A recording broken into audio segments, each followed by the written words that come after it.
Welcome to Chillin' 101. We hope this video helps. First, choose the right adapter for your setup. Use a USB Bluetooth adapter or Xbox wireless adapter depending on your controller and PC.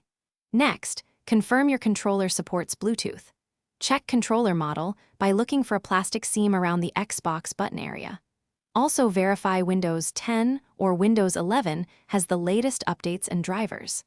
Plug the adapter into a powered USB port and avoid hubs. Keep devices within 30 feet, 10 meters, during the initial pairing process.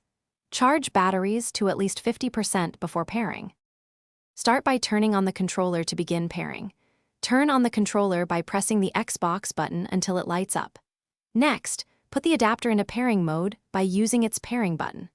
Press and hold the adapter pairing button for 3 seconds to enter pairing mode. Now, enable the controller pairing sequence. Press and hold the controller pairing button for 3 seconds until the Xbox button blinks rapidly. Wait for Windows to show a pairing notification or for the adapter light to become solid. Confirm connection before closing Bluetooth settings. If pairing fails, try basic troubleshooting steps first. Update controller firmware via the Xbox Accessories app on Windows 10 or Windows 11.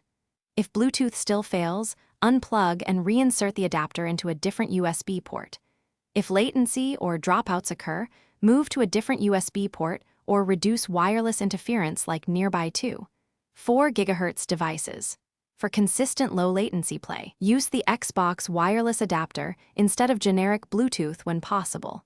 Finally, restart your PC and controller. Thanks for watching. Consider subscribing if we helped you.